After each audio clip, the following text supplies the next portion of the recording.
ವೀಕ್ಷಕರೇ ನಮಸ್ಕಾರ. ಈ ಬಜ್ಜಿ, ಬೋಂಡಾ, ಪಕೋಡ, ಪೂರಿ ಅಥವಾ ಈ ಫ್ರೈಡ್ ಚಿಕನ್, ಕಬಾಬ್ಸು ಇವೆಲ್ಲ ಆಚೆ ತಿಂತಾ ಇರ್ತಾರಲ್ಲ, ಯಾವಾಗಾದರೂ ನೀವು ಯೋಚನೆ ಮಾಡಿದ್ದೀರಾ ಯಾವ ಆಯಿಲಲ್ಲಿ ಇದು ಫ್ರೈ ಆಗ್ತಾ ಇದೆ, ಅದು ಎಷ್ಟು ಸರಿ ಫ್ರೈ ಆಗಿದೆ ಅಂತ? ಸೊ ಕೆಲವೊಂದು ಟೈಮು ಅದರಲ್ಲಿ ಕುಕ್ಕಿಂಗ್ ಆಯಿಲೇ ಒಂಥರ ಕಪ್ಪಗಾಗೋಗಿರುತ್ತೆ, ಅದರಿಂದ ಸ್ಮೋಕ್ ಬರ್ತಾ ಇರುತ್ತೆ, ಫ್ರೈ ಕಂಟಿನ್ಯೂ ಆಗ್ತಾ ಇರುತ್ತೆ. ಈ ಥರದ ಆಯಿಲ್ ನಮ್ಮ ದೇಹಕ್ಕೆ ಹೋದಾಗ ಏನಾಗುತ್ತೆ? ಇದರಲ್ಲಿ ನಿಜವಾಗ್ಲೂ ಒಂದು ಕೆಮಿಕಲ್ಸ್ ಅನ್ನೋದು ನಮ್ಮ ಲಿವರು, ನಮ್ಮ ಹೊಟ್ಟೆ, ನಮ್ಮ ಜಠರ, ನಮ್ಮ ಕರಳು, ನಮ್ಮ ಕೊಲೆಸ್ಟ್ರಾಲ್ ಇದನ್ನೆಲ್ಲ ಇದು ಮಾಡುತ್ತಾ? ನಾನು ಆಸ್ ಎ ಗ್ಯಾಸ್ಟ್ರೆಂಟ್ರಾಲಜಿಸ್ಟ್ ಈ ವಿಡಿಯೋಲಿ ಈ ಯಾವ ಥರ ಕುಕ್ಕಿಂಗ್ ಆಯಿಲ್ ರಿಪೀಟೆಡ್ ಆಗಿ ಹೀಟ್ ಮಾಡ್ತಾ ಫ್ರೈ ಮಾಡ್ತಾ ಆಯಿಲ್ ಯಾವ ಡ್ಯಾಮೇಜ್ ಮಾಡುತ್ತೆ ಅನ್ನೋದನ್ನು ಹೇಳ್ತೀನಿ. ಈಗ ಬರೀ ಹೊರಗಡೆ ಫುಡ್ಡು ಅದು ಇದು ಅಂತಲ್ಲ, ಕುಕ್ಕಿಂಗ್ ಆಯಿಲ್ಗ ನಾವು ಪದೇ ಪದೇ ಹೀಟ್ ಮಾಡಿದ್ರೆ ಏನಾಗುತ್ತೆ? ಈಗ ಫ್ರೆಶ್ ಕುಕ್ಕಿಂಗ್ ಆಯಿಲ್ನ ಹೀಟ್ ಮಾಡಿದಾಗ ಅದು ಒಂದು ಹೈ ಟೆಂಪ್ರೇಚರು, ಒಂದು ವಾತಾವರಣ, ಒಂದು ಮಾಯಿಶ್ಚರ್ ಆಫ್ ದ ಫುಡ್ ಎಲ್ಲ ಒಂಥರ ಇನ್ಫ್ಲುಯೆನ್ಸ್ ಮಾಡ್ತಾ ಇರುತ್ತೆ. ಅದೇ ಆಯಿಲ್ನ ಪದೇ ಪದೇ ಹೀಟ್ ಮಾಡ್ತಾ ಹೈ ಟೆಂಪ್ರೇಚರ್ ಹೋಗ್ತಾ ಇದ್ರೆ ಆ ಆಯಿಲ್ ಒಂಥರ ಬ್ರೇಕ್ ಡೌನ್ ಆಗೋಕೆ ಸ್ಟಾರ್ಟ್ ಆಗುತ್ತೆ. ಅದರಲ್ಲಿ ಆಕ್ಸಿಡೇಷನ್ ಪ್ರಾಡಕ್ಟ್ಸ್ ಅಂತ ಒಂದು ಕೆಮಿಕಲ್ಸ್ ಅನ್ನೋದು ಅನ್ಕೊಳ್ಳಿ, ಆಲ್ಡಿಹೈಡ್ಸ್ ಅಂತ ರಿಲೀಸ್ ಆಗುತ್ತೆ. ಸೊ ಇದು ನಮ್ಮ ನಾರ್ಮಲ್ ಆಯಿಲ್ ಅಂದ್ರೆ ಅದರಲ್ಲಿ ತುಂಬಾ ಕಡಿಮೆ ಪ್ರಮಾಣದಲ್ಲಿರುತ್ತೆ. ಈಗ ಪದೇ ಪದೇ ಆಯಿಲ್ನ ಹೀಟ್ ಮಾಡ್ತಾ ಇದ್ದಾಗ ಹಲವಾರು ಥರದ್ದು ಫುಡ್ಸು, ಬಜ್ಜಿ, ಬೋಂಡಾ, ಪಕೋಡ, ಪೂರಿ ಅಂತ ಒಂದೇ ಆಯಿಲಲ್ಲಿ ಫ್ರೈ ಆಗ್ತಾ ಇದ್ದಾಗ ಕೆಮಿಕಲ್ ಚೇಂಜಸ್ ಆಗ್ತಾ ಇರುತ್ತೆ. ಯಾವುದೋ ಒಂದು ಬ್ಯುಸಿ ಇಂಡಿಯನ್ ರೆಸ್ಟೋರೆಂಟ್, ಒಂದು ಹೋಟ್ಲಲ್ಲಿ ಅನ್ಕೊಳ್ಳಿ, ಸಮೋಸ, ಪಕೋಡ, ವಡ, ಇನ್ನೊಂದು ಮತ್ತೊಂದು ಅಂತ ಎಲ್ಲ ಫ್ರೈ ಆಗ್ತಾ ಇರುತ್ತೆ ಅದೇ ಆಯಿಲಲ್ಲಿ. ಎಷ್ಟು ಸಾರಿ ಆ ಫುಡ್ಡು ಫ್ರೈ ಆಗ್ತಾ ಇರುತ್ತೆ, ಮಾಯಿಶ್ಚರ್ ಯಾವ ಥರ ಚೇಂಜ್ ಆಗುತ್ತೆ. ಕೆಲವೊಂದು ಟೈಮ್ ಅದರಲ್ಲಿ ಕೆಲವೊಂದು ಫುಡ್ ಪಾರ್ಟಿಕಲ್ಸ್ ಎಲ್ಲ ಹಾಗೆ ಇರುತ್ತೆ, ಫ್ರೈ ಆಗ್ತಾನೆ ಇರುತ್ತೆ.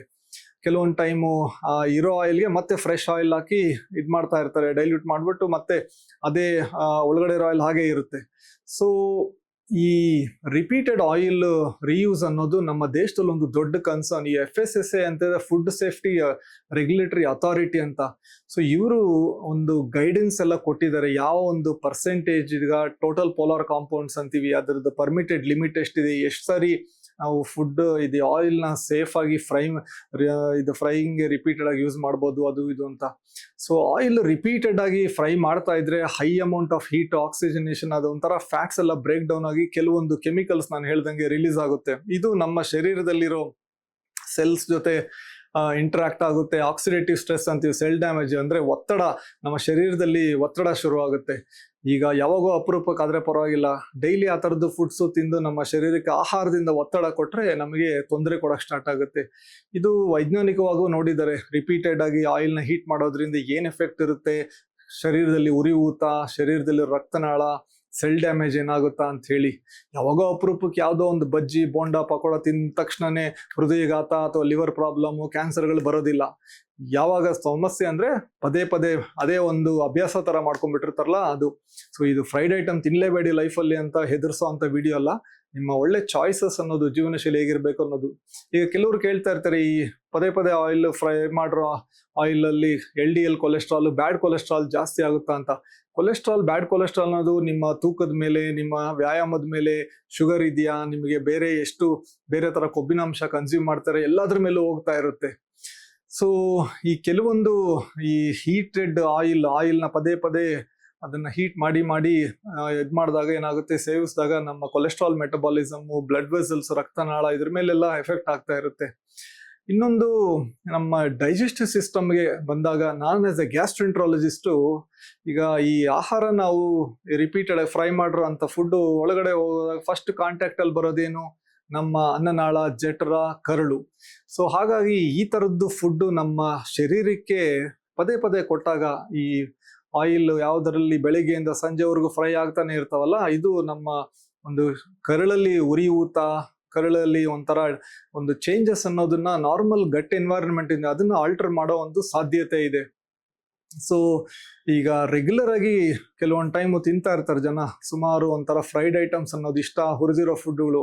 ಸೊ ಅದಾಗಿ ಡೈಜೆಸ್ಟಿವ್ ಹೆಲ್ತ್ ಹಾಳಾಗುತ್ತೆ, ನಮ್ಮ overall metabolic health. Already acidity, gastric ಸಮಸ್ಯೆ ಇದೆ, ಹೊಟ್ಟೆ ಉಬ್ಬುತ್ತಾ ಇದೆ ನನಗೆ ಅಂತ ಇರೋರಿಗೆ ತುಂಬಾ ಕೊಬ್ಬಿನಾಂಶ ಈ ಫ್ರೈಡ್ ಐಟಮ್ಸ್ ಅಂದ್ರೆ ಅವೆಲ್ಲ ಇನ್ನೂ ಜಾಸ್ತಿ ಆಗುತ್ತೆ. IBS ಇರ್ಬೋದು, ಗ್ಯಾಸ್ಟ್ರೈಟಿಸ್ ಇರ್ಬೋದು, ಇಂಥವ್ರಿಗೆಲ್ಲ ಆದಷ್ಟು ಫ್ರೈಡ್ ಐಟಮ್ಸ್ನ ದೂರ ಇಟ್ಕೊಳ್ಳೋದು ತುಂಬಾ ಒಳ್ಳೇದು.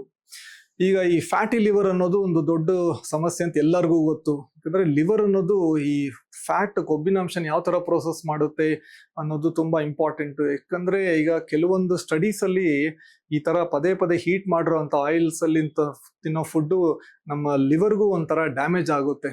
ಸೊ ರೀಹೀಟೆಡ್ ಆಯಿಲ್ ಇದೆಯಲ್ಲ, ಸೊ ಫ್ಯಾಟಿ ಲಿವರ್ ಅನ್ನೋದು ಸ್ವಲ್ಪ ಕಾಂಪ್ಲಿಕೇಟೆಡ್. ಈಗ ತೂಕ ಜಾಸ್ತಿ ಆಗಿ ಬೊಜ್ಜು ಜಾಸ್ತಿ ಆದ್ರೂ ಫ್ಯಾಟಿ ಲಿವರು, ಶುಗರ್ ಇರೋರಿಗೆ ರಿಸ್ಕ್ ಇರುತ್ತೆ, ಇನ್ಸುಲಿನ್ ರೆಸಿಸ್ಟೆನ್ಸ್, ಮದ್ಯಪಾನ ಮಾಡುತ್ತಾ ಇದ್ದವ್ರಿಗೆ ಅವರ ಓವರ್ ಆಲ್ ಡಯಟ್ರಿ ಪ್ಯಾಟರ್ನ್, ಜೀವನ ಶೈಲಿ, ಆಹಾರ ಹೇಗಿದೆ ಎಲ್ಲದ್ರ ಮೇಲೆ ಹೋಗ್ತಾ ಇರುತ್ತೆ. ಅದ್ರ ಜೊತೆಗೆ ಈ ತರ ಫ್ರೈಡ್ ಐಟಮ್ಸ್ ಎಲ್ಲ ಜಾಸ್ತಿ ತಗೊಂಡ್ರೆ ನ್ಯಾಚುರಲ್ ಆಗಿ ಬೊಜ್ಜು, ವೆಯ್ಟ್ ಗೇನ್ ಜಾಸ್ತಿ ಆಗ್ತಾ ಇದ್ದಂಗೆ ಫ್ಯಾಟಿ ಲಿವರ್ ರಿಸ್ಕು ಜಾಸ್ತಿ ಆಗುತ್ತೆ. ಯಾವಾಗೋ ಒಂದು ಪ್ಲೇಟು ಪಕೋಡ, ಯಾವಾಗೋ ಒಂದು ಉದ್ದಿನ ವಡೆ ತಿನ್ನೋದ್ರಿಂದ ಸಮಸ್ಯೆ ಬರೋದಿಲ್ಲ. ಈಗ ಈ ನಮ್ಮ ದೇಶದಲ್ಲಿ ಕೆಲವೊಂದ್ ಕಡೆ ನೋಡ್ತಾ ಇರಿ, ಹೋಟೆಲ್ಸ್, ರೆಸ್ಟೋರೆಂಟ್ಸ್ ಆಚೆಗಡೆ ಎಲ್ಲ ದೊಡ್ಡ ಬಾಂಡ್ಲೆಯಲ್ಲಿ ಇಟ್ಟು ಫ್ರೈ ಮಾಡ್ತಾ ಇರ್ತಾರೆ. ಕೆಲವೊಂದ್ ಟೈಮ್ ಅದು ಆಯಿಲ್ ನೋಡ್ಬಿಟ್ರೆ ಭಯ ಆಗುತ್ತೆ. ಕಪ್ಪಗೆ ಒಳ್ಳೆ ಇಂಜಿನ್ ಆಯಿಲ್ ಇದ್ದಂಗೆ ಇರುತ್ತೆ, ಅದರಲ್ಲಿ ಫೋಮ್ ಎಲ್ಲಾ ತರ ನೊರೆ, ಸ್ಮೋಕ್ ಆಗ್ತಾ ಇರುತ್ತೆ. ಸೊ ಅದನ್ನ ನೋಡ್ಬಿಟ್ಟೆ ಹೇಳಲಿಕ್ಕೆ ಆಗಲ್ಲ, ಬಟ್ ಆಬ್ವಿಯಸ್ಲಿ ನೋಡಿ ಅಷ್ಟು ಡಾರ್ಕ್ ಇದೆ ಅಂದ್ರೆ ನಿಮಗೆ ಗೊತ್ತದು ಒಂದು ನಮ್ಮ ಬಾಡಿಗೆ ಹಾನಿಕರ ಅಂತ. ಸೊ ಕೆಲವೊಂದು ಟೈಮು ನಮ್ಮ ಮನೆಗಳಲ್ಲೇ ಸಮಸ್ಯೆಗಳಾಗ್ತಾ ಇರ್ತದೆ. ಈಗ ಮನೆಗಳಲ್ಲೂ ಕೆಲವೊಂದು ಟೈಮ್ ಪೂರಿ, ಬಜ್ಜಿ, ಪಕೋಡ, ಬೋಂಡ ಅಂತ ಮಾಡ್ತಾ ಇರ್ತಾರೆ.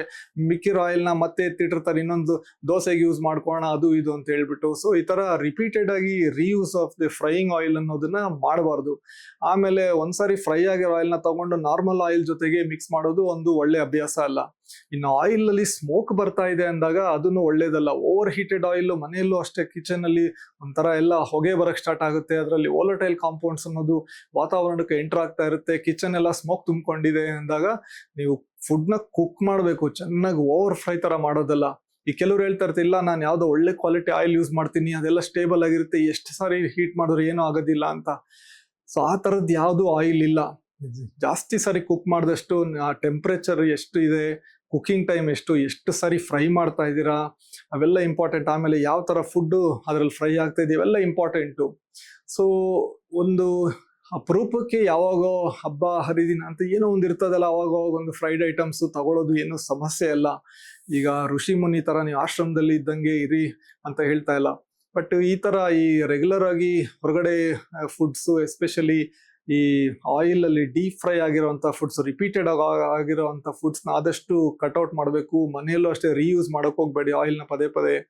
ಆಮೇಲೆ ಈ ಕುಕ್ ಮಾಡ್ತಾ ಇರ್ಬೇಕಾದ್ರೆ, ಆಯಿಲ್ ಕುಕ್ ಮಾಡ್ಬೇಕಾದ್ರೆ ಸ್ಮೋಕ್ ಚೆನ್ನಾಗಿ ಹೊಗೆ ಬರೋ ತರ ಇಟ್ಕೊಳಕ್ ಹೋಗ್ಬೇಡಿ, ಅದನ್ನು ಒಳ್ಳೇದಲ್ಲ.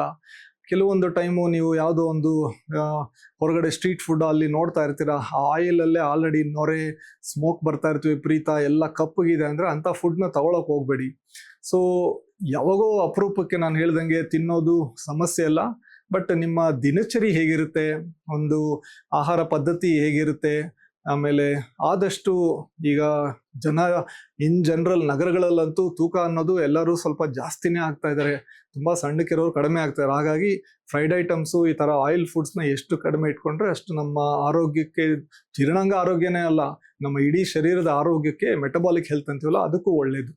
ಧನ್ಯವಾದ.